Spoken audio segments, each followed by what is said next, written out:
Hey guys, Museman here back with another Identity V video. In this video we're going to take a look at some of my Feaster gameplay. So yeah, let's take a look.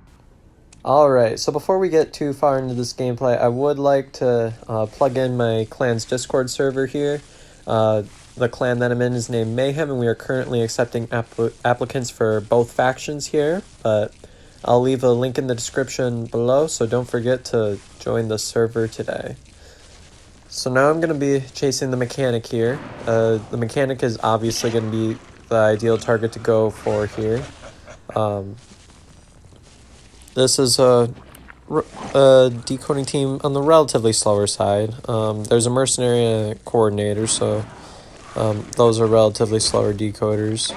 But I ended up getting a nice, easy, fast down as Feaster on the coordinator. Now, if I was that coordinator cutting there, and you have to watch out for this too sometimes with survivors, is if the survivor decides to try to destroy a tentacle, it'll still activate it if you use your ability, but the tentacle won't do anything. So that's just something to be careful about. Some survivors will pull that off, and they can also juke it out by running around it.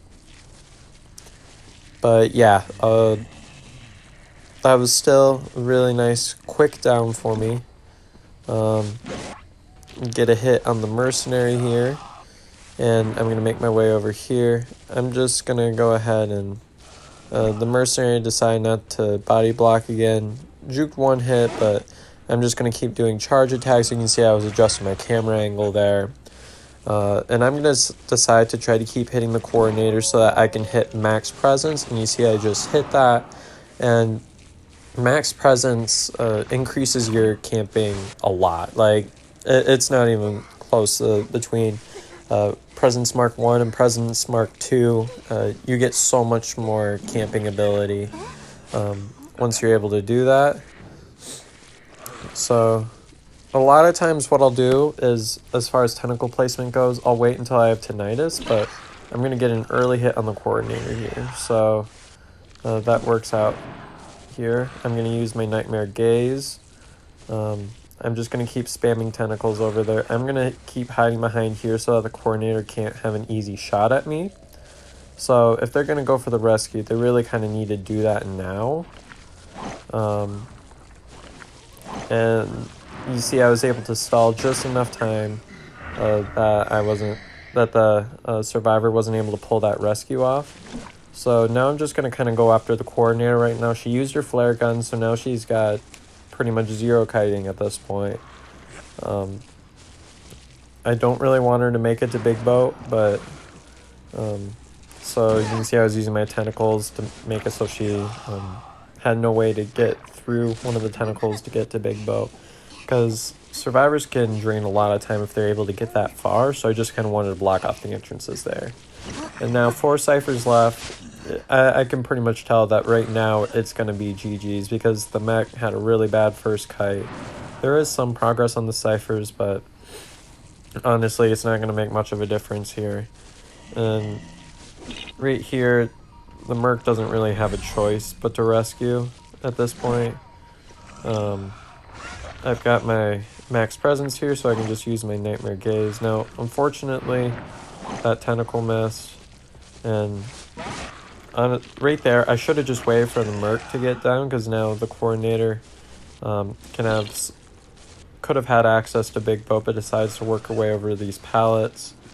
Now, here's a mistake that a lot of hunters will make, is that they'll try to get like all tentacle hits, and then they'll miss out on an opportunity to hit a survivor regularly. So just be careful about that if you're going to play the Feaster, that you don't take away, because a lot of survivors will get so distracted by the tentacles they'll ignore where the hunter is at.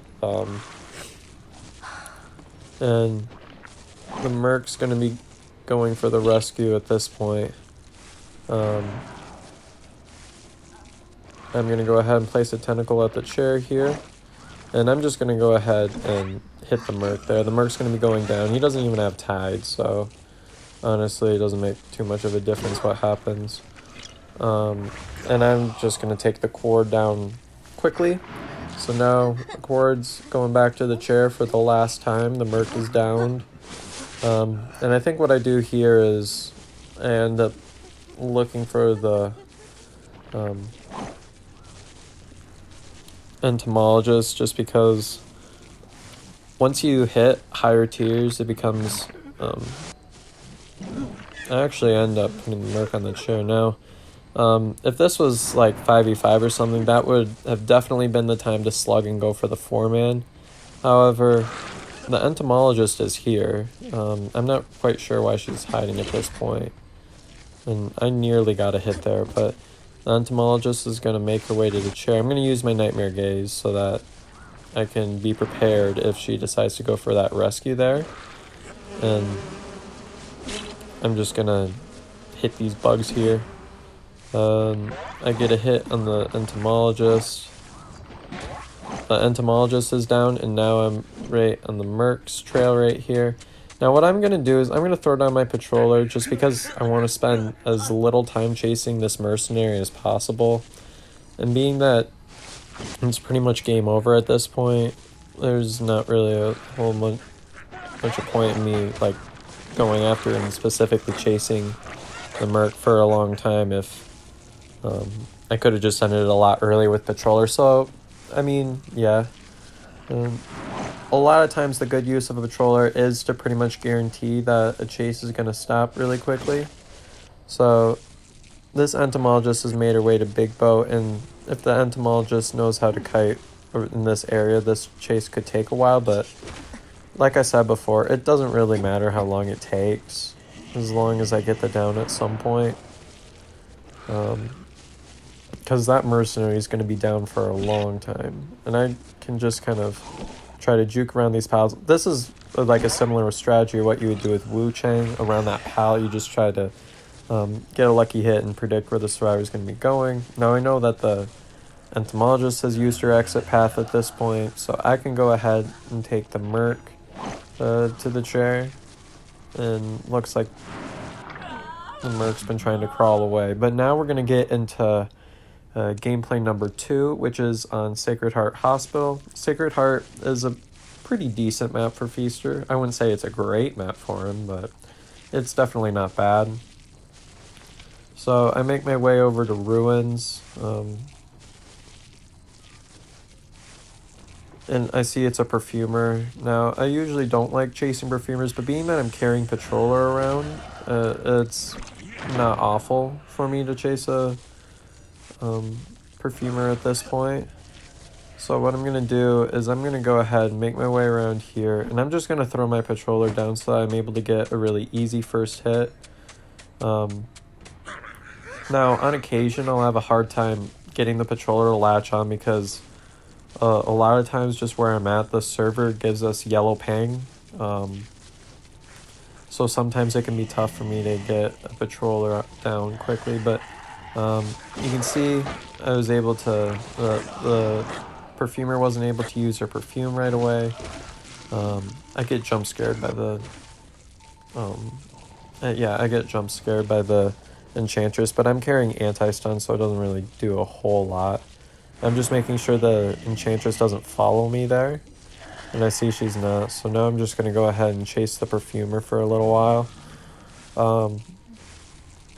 And she kind of worked her way, transitioned to a bad area, so there's not really a whole lot for her to do at this point. And if a perfumer uses perfumes like that, you pretty much have a choice of either just kind of sticking around in case the perfumer goes back, or you can just kind of go right after. But Feaster's got a long hitbox. 1, I might as well have gone for it, but 2, the perfume, even if she did go back, she had nowhere to work from there. She kind of perfumed in a really bad area. And I'm just going to work on getting an early hit on the mech. And you can see there are 2 survivors trying to rescue at this point, so that's not exactly beneficial to the team because one of them should be decoding, and that's kind of the struggles of only being able to play in duos. I was actually lucky to be able to reach that Merc there, and that's going to help me a lot as far as countering the Cypher Rush if they do decide to heal, or if the Merc decides to go for the rescue again. So now I'm going to go ahead and take the perfumer to the chair again. You see, I'm going to make my way out this door here. and the Enchantress is right here. I'm able to get a hit on the Enchantress here. Now, if you're an Enchantress here and it looks like your fellow survivor is going to struggle out, you really shouldn't be using your stuns right there. That's not really a good use of your stuns. And you can see they healed the Merc, so that means that they're not decoding at the moment because the Enchantress was just trying to disrupt, which means that either the Mechanic spot or the Mechanic was healing the Mercenary. Either way is fine with me. It's just less decoding that's going on, you know? So now the Perfumer's on the chair for the second time, and I'm guessing initially that this match was going to be a draw. You tend to get a lot of draws if you're here at this point. And the Mercenary decides to try to attempt a rescue. Now here's what I do. I do a Patroller on the Mercenary here, and this makes it so that it's pretty much impossible for him to go for the rescue. So I'm going to go ahead and just hit the Mercenary here. He kind of wasted an elbow pad there, but that's okay. I'm going to go ahead and try to follow the Mercenary around until he takes me to a Cypher with a Survivor on it. And so I'm just going to be kind of over here. I'm going to use my Nightmare Gaze here, and that kind of helps chase a lot.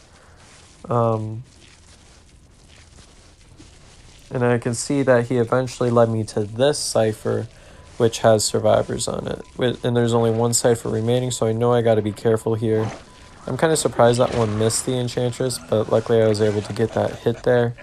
So watch what I do here. I'm going to take the Enchantress to the chair. I'm going to take the Enchantress to the chair. So now that the Enchantress is chaired, I'm going to make my way back to that Cypher because of audio cues and whatever. I'm going to go ahead and destroy that bot. But also what I'm going to do is I'm like, okay, the Mechanic's here. I can use my Nightmare Gaze here. I'm going to spam Tentacles at the chair.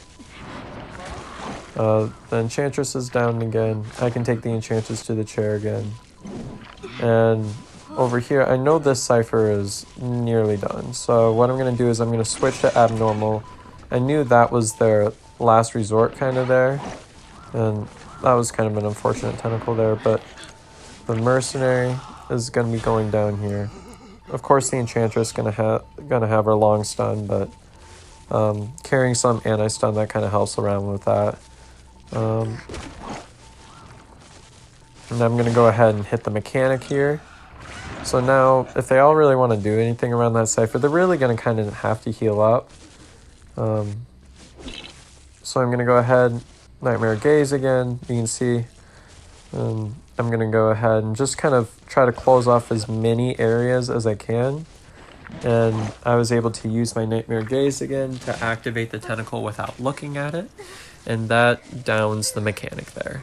So now I'm going to go ahead and take the Mechanic to the chair.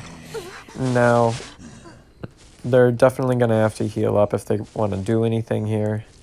And the Enchantress ends up trying to decode that Cypher that's in hospital there. I mean, yeah, it's a safer place to decode, but I'm pretty sure that the other one has more progress. And the Mercenary is up, so... But what I'm really concerned about is making sure this Cypher doesn't become primed, and I didn't really know how much progress was left on it. So I'm going to go ahead, break this pallet, this God pallet here. And the reason why we call those God pallets is because you have to break them. There's no way you can try to mind game around them. It just kind of doesn't work that way.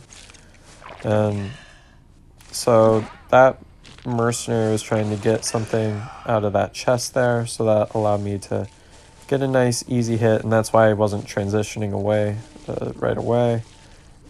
And this Survivor's making their way to arguably the worst corner in all of Identity. See, look, they're literally just working around trees here. And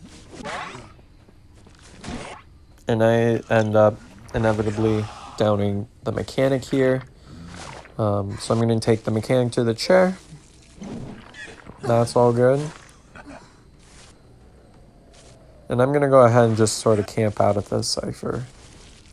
And I know that the Enchantress is most likely going back to the same cipher again. So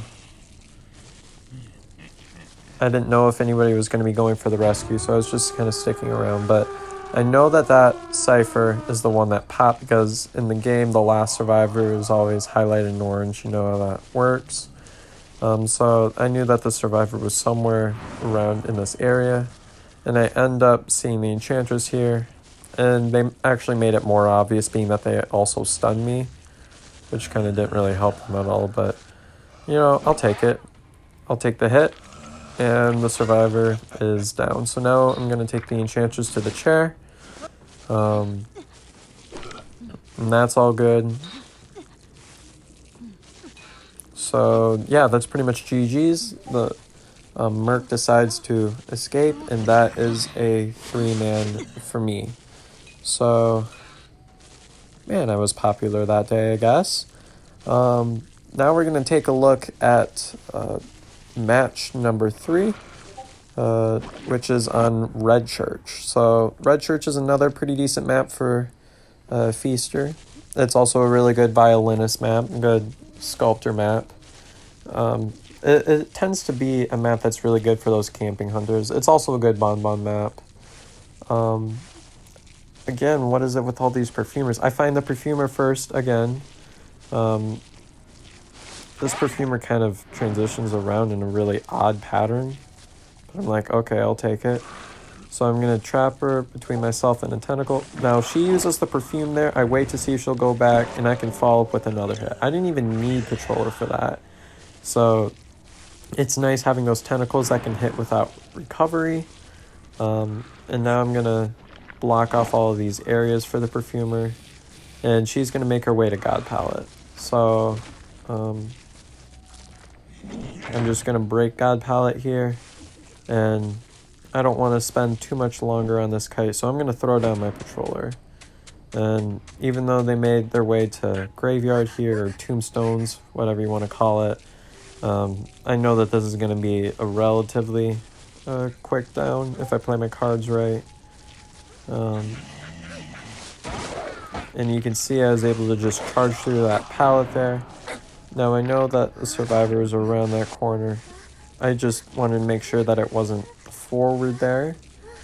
And it is, but surprisingly they didn't try to harass. But this forward's going to insta-rescue. Or not. I thought after that stun they were going to insta-rescue. I guess I was wrong.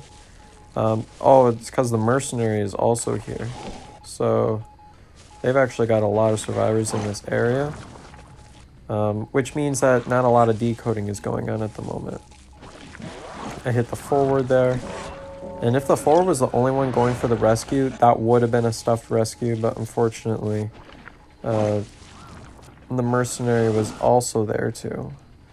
So I'm just going to again make my way around, and last effort kicks in, but I've downed the perfumer. So now the mercenary is presumably healing the forward, and I got that in mind right now. But and there's also the postman, but postman's usually not a good rescuer. I'm going to choose to take this survivor to this chair back here, because I know that that's where the forward was downed. And that forward really tried there. That forward really tried. I'll give him credit. But that was not bound to be a really long stun. And now that's another survivor that's downed. So I'm going to just keep spamming my tentacles at the chair. And you can see I can keep using my Nightmare Gaze there to keep hitting the mercenary here. That was almost a really quick down there. I'm just going to take this forward to the chair because I want to keep my chair progress going. And then I'm going to go ahead and take this mercenary away from the chair for a little bit. I didn't know if the perfumer had gotten away by then, but being that the perfumer is dead on chair, I want to make sure I can secure at least one down. If I can secure one down, I know I can at least get a draw, because with detention, you almost always get one more down there. So, Nightmare Gaze, down the perfumer. Perfumer's going to chair. And yeah, that's pretty much the end of this perfumer. So So I can go ahead, take the perfumer to the chair, and I'm assuming that the other survivors are meeting around Tombstone. So I'm going to make my way over in that general area. And I actually end up seeing the forward here. Now, the forward right... Oh, wait, that's not the forward. My bad. That's the postman. And this postman actually does a really good kite here. I kind of thought my hitbox would have been farther than that, but he does a really good job baiting my tentacles out. And I'm going to just kind of keep working around this area, trying to down this postman here. Now, ultimately, some of these I feel like should have hit. Like that could have been a Terror Shock. But what I'm gonna do is I'm gonna go ahead and put a patroller on this postman right here. And what I'm able to do with that is I'm able to make my way over to him to get pretty much guaranteed first hit on the postman, especially because a lot of the pallets in this area have already been eaten up. Now, I have no idea how that missed.